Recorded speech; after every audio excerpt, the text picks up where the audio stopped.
Huancamilca, el poder de la comunicación. La doctora Cristina Reyes, ella es asambleísta nacional y quiere repetir porque le faltan algunas cositas por hacer y otras nuevas también por hacer. Entonces la saludamos, vea cómo se ilumina este escenario, esta cabina con esta belleza. Buenos días, ¿cómo está? Bienvenida. Economista, ¿cómo está? Buenos días, gracias Bien. Por la invitación. Y gracias Saludo. por venir. Dígame una cosa, ¿por qué quiere repetir la legislatura? Le digo que usted ha hecho un buen papel, la vimos luchando, primero para que los afiliados al seguro, los jubilados, recuperen sus dineros, peleando también, permítame el término peleando, ¿no? O luchando, pongámoslo así, por el tema de la ley de seguridad de las Fuerzas Armadas y la Policía, y así de otros temas muy, pero muy candentes que indudablemente afectan y han afectado a la colectividad. Pero ahora usted quiere repetir, ¿qué más quiere hacer? Bienvenida. Gracias. Buenos días y un saludo para los oyentes. Un buen inicio de semana. Estos 3 años y medio de legislatura, en este primer periodo que con el favor de los ciudadanos he podido venir trabajando, me han servido para conocer la realidad de muchos sectores, como usted lo ha manifestado, el del seguro social, el que sufren día a día jubilados y asegurados, trabajadores, y me ha dado la oportunidad de poder luchar y enfrentarme al poder de turno sobre una serie de abusos y de medidas que han vulnerado sus derechos de trabajadores, de jubilados, puedo incluir en esa lista policías, maestros, militares. Y estoy segura que en la siguiente legislatura todos estos derechos que han sido vulnerados van a poder ser reivindicados. Y es allí donde nuestra propuesta como agrupación política, con esta responsabilidad y este compromiso que me ha sido otorgado de liderar la lista nacional. En la anterior elección fui electa por un distrito de Guayaquil. Hoy tengo la responsabilidad de liderar la lista en todo el país. Nuestras propuestas van en el sentido, en primera instancia, como lo he dicho, de reivindicar esos derechos. La siguiente legislatura debe devolverle a esas personas los derechos que se les ha quitado. Y luego una serie de leyes que estamos trabajando y que es parte del gobierno, que si con el favor de los ciudadanos la doctora Cintia Viteri puede llegar a ejercer, es un plan de recuperación familiar llamado Progresa, que contiene una serie de normativa que impulsará el sector productivo. Hemos dicho también que hay que disminuir la carga tributaria, eliminar algunos impuestos que han asfixiado a la empresa privada para así poder crear empleo productivo. Es un programa bastante claro, que los ciudadanos lo irán conociendo a lo largo de esta campaña. 7:49. Doctora Reyes, en ese orden, ¿no? Yo quisiera, para el público de la radio que es heterogéneo, y dice, bueno, ¿cómo es que vamos a elegir asambleístas provinciales y asambleístas nacionales? ¿Cuál es la diferencia? Bueno, en el orgánico de la legislatura. No, en la práctica son los mismos deberes y responsabilidades. Ya. Ocurre que en los niveles de representación está la lista nacional, que diría yo, justamente sus candidatos tienen un alcance mayor en el país, un recorrido mayor en el país. Recuerde también que tenemos los representantes por las circunscripciones electorales en el exterior. Un asambleísta nacional o un asambleísta provincial dentro de la Asamblea Nacional tiene los mismos deberes de fiscalizar y legislar. Pero quizá el reto es mayor y es superior porque hay que llegar con la propuesta a todo el país, hay que visitar cada rincón del país. Cualitativamente también creería que es un reconocimiento a una figura que ha crecido. Es más difícil, entonces. Es mucho más difícil. Llegar. Es mucho más difícil el reto, pero créame que yo lo he asumido con responsabilidad y con valentía como algo que me caracteriza. No le tengo miedo a los desafíos, yo soy feliz conversando, conociendo y reconociéndonos entre ecuatorianos en esa diversidad infinita de culturas, etnias, regiones. Iremos. Esta es una campaña que se presenta con pocos días, no es que hay muchos recursos tampoco, Claro. pero finalmente ahí estaremos con nuestra propuesta de Progresa, de recuperación de la economía familiar, que es lo que al día de hoy nos quita el sueño en medio de la crisis económica que ha generado este gobierno. Nada es perfecto, nada es completo y hay damas muy bonitas, pero le falta preparación. Usted cumple las dos cosas, usted es bonita y es preparada y cada día se está preparando y tiene su título académico, profesional de doctora en jurisprudencia, pero le voy a hacer esta consulta a usted muy delicada, por cierto, porque en estos días se ha visto empañada la labor de una mujer preparada, de abogada, y con este asunto, repito, lamentable de esta jueza, esta dama, que indudablemente ha perjudicado a los abogados, a las abogadas. ¿Qué pasó? ¿No se escogen bien a las personas en el Consejo de la Judicatura?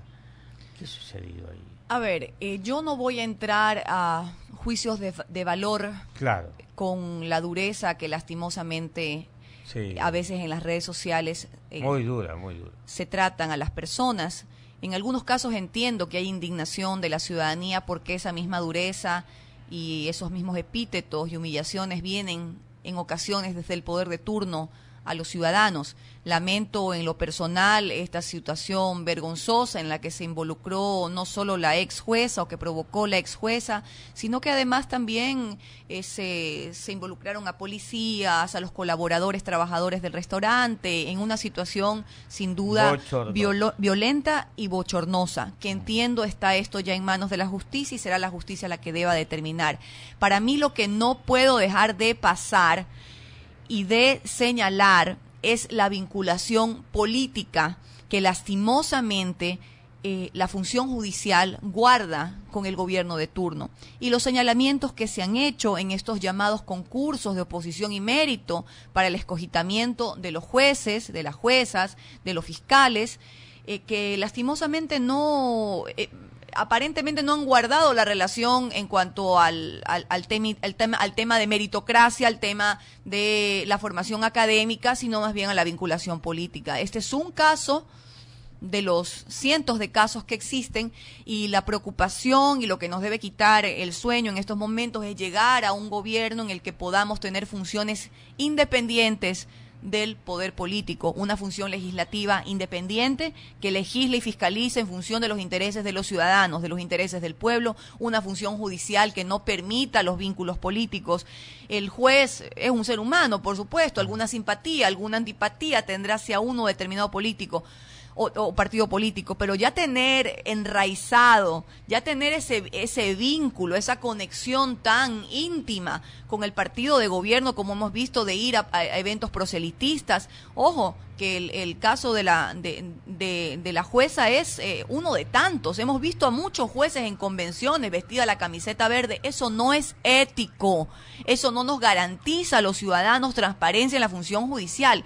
Y eso es lo que tenemos que cambiar. Eso es lo que nos debería perturbar aún más que la conducta inapropiada, por supuesto, que lastimosamente llevó adelante esta exfuncionaria y que creo que ha sido, pues, tendrá una sanción en lo judicial, sin duda, en la función judicial por el delito que se le imputa, y ya los ciudadanos han hecho lo propio. Ojalá que también esa misma indignación y rabia la traslademos a cosas mucho más graves, como delitos de corrupción, como cuando se llevan nuestros recursos, como cuando lo esconden en el techo, debajo del colchón, en los floreros, en los terribles casos de corrupción de Petroecuador, que esa indignación de los ciudadanos se trasladen realmente a estas cosas que son aún mucho más reprochables y que afectan el bolsillo y el bienestar de todos. 7:55 dialogando con la doctora Cristina Reyes. Ella es candidata por Alianza, por Partido Social Cristiano y María de Guerrero, para repetir la legislatura nacional acá en el Ecuador.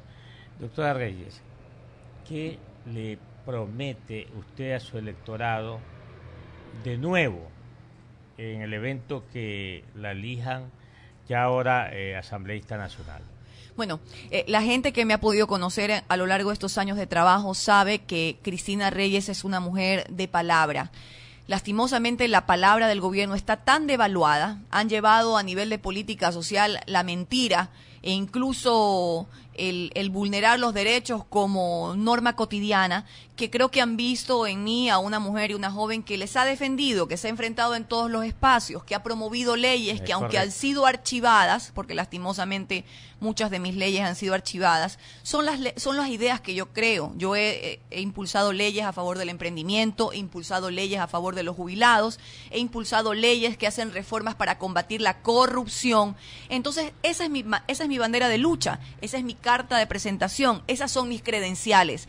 Y esas mismas credenciales de honestidad, transparencia y trabajo, estoy segura que se van a trasladar en las siguientes elecciones a una legislatura con responsabilidad y criterio, y que estoy segura que los ciudadanos, hoy más que nunca que abundan figuras de todo tipo, van a exigir preparación, van a exigir experiencia, van a exigir honestidad por parte de sus representantes. Entonces, en una asamblea que estoy segura tendrá una mayoría conformada por otra tendencia, vamos a poder llevar adelante todas estas normas que en primer lugar reivindiquen los derechos de las personas que han sido vulnerados y luego que impulsen leyes de lo que le preocupa a la gente.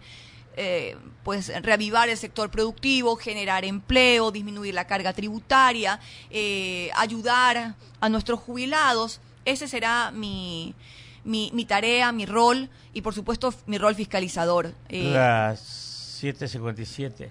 ¿Qué piensa usted de el control de la natalidad, o sea, de la población? Que hay una ley, en algún momento el presidente dijo que ya se ejecutaba la ley para promover el control de la población. O sea, no es que estemos a favor del aborto ni contra el aborto, eso es otra cosa, pero ¿usted qué piensa y cree que debemos de seguir creciendo la población o debemos de controlar el crecimiento de la población? Bueno, es un tema de responsabilidad. El Ministerio de Salud Pública debe generar campañas no solamente de planificación familiar, que es algo responsable de quienes quieren llevar adelante una vida en común y en su momento generar una familia. Quizá quieran, habrá parejas que de pronto no quieran hacerlo, pero a nuestros jóvenes debemos brindarle con responsabilidad toda la información necesaria acerca de, no podemos tener tabúes ni aplicar principios religiosos a un tema que es de salud pública, finalmente. Toda la información a nuestros jóvenes con respecto a su sexualidad, con respecto a la prevención, en algunos casos también con respecto a esperar a tiempo prudente para poder iniciarse en la vida sexual y la responsabilidad de lo que significa traer a una criaturita, a un niño al mundo, lo que significa en cuanto a términos de crianza, de cuidado, sí, de gastos, porque hay que brindarle todo lo necesario para una subsistencia digna. Entonces, toda esa información debe ser manejada con responsabilidad, sin tabúes, sin meter a la religión en estos temas. Para eso hay políticas que se deben implementar y yo soy 100% abierta a que los jóvenes manejen toda la información y que las parejas también manejen toda la información para la planificación de sus futuras familias. Debemos de ir desde la escuela, colegio, universidad, etcétera. Totalmente, etcétera. La educación sexual tiene que ser desde los primeros años, por supuesto progresivamente, de una forma adecuada al crecimiento de cada ser humano, de cada persona. La información se va entregando de manera responsable, con las palabras adecuadas, por eso están las personas que conocen a profundidad y especialistas. Sí, que conocen la temática, pero creo que el concepto es claro, una educación sexual responsable en la que se le entregue a nuestros jóvenes. No es que se va a promover el inicio de las relaciones sexuales, pero sí hay que hablar de temas de sexualidad sin tabúes, con toda la información.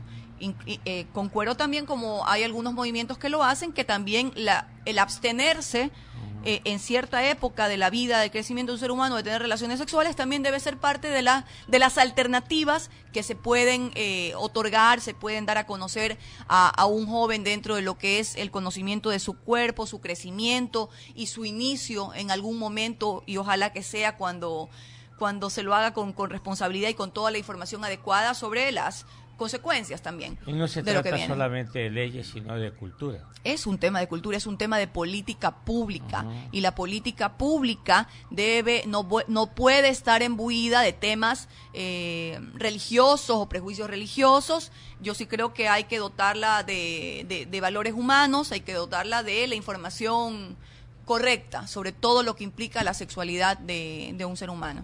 En la línea de la doctora Cintia Viteri, ¿usted coincide que hay que mejorar los sueldos, hay que bajar los impuestos, como cuáles? Sí, la doctora Cintia Viteri y su equipo de trabajo y quienes formamos parte de la lista de legisladores creemos en un plan de recuperación familiar. Se le ha denominado Progresa. Creemos que con las cifras aterrantes de ver que se han perdido los empleos en este país, cerca de 490.000 personas han perdido su empleo. El subempleo creo que supera la mitad de la población económicamente activa. Esto quiere decir que detrás de las cifras hay un gran drama social. Para aquello hay que hacer las cosas bien. Los costos de producción en este país son demasiado altos, pero básicamente por la carga tributaria, la excesiva carga tributaria que no permite la generación de empleos plenos, de empleos productivos. Para ello nosotros estamos, primero una normativa seria que brinde seguridad jurídica. En algunos casos estamos planteando la disminución o la eliminación de algunos impuestos que lo único que han hecho es restringir la creación de nuevos empleos. Pensamos que es posible generar un ecosistema positivo para los ciudadanos, generar empleos en el Ecuador, pero para esto tenemos que aplicar la disminución de la carga tributaria, no tocar al ser humano, que para nosotros es lo más importante, el trabajador es lo más importante.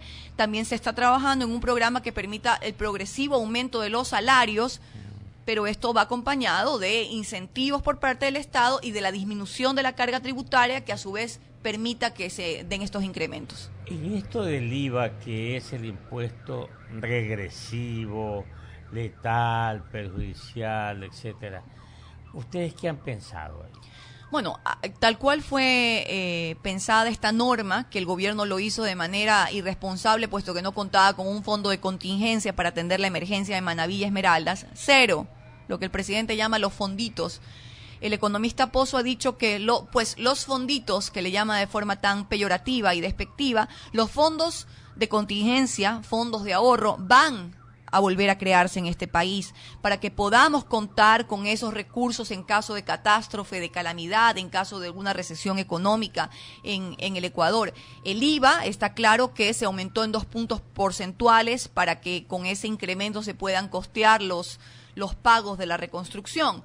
Y luego nos enteramos que muchos de esos pagos fueron desviados a temas de contratistas o proveedores sin pagos, y no lo que dice la ley. El IVA tiene que bajar, era solamente por un año el aumento que se hizo de estos 2 puntos porcentuales, pero realmente nuestra política será dirigida en el sentido de no afectar a los ciudadanos, de no pasar la factura social a quienes más han sufrido por estos 10 años de carga impositiva, de políticas equivocadas. Se está trabajando de manera técnica, pero también con la suficiente convicción, el suficiente corazón para no afectar a los más pobres de este país. 8:04. Salude usted pues a la doctora Cristina Reyes, Víctor Muñoz. Una pregunta, ¿por qué la Libertadora?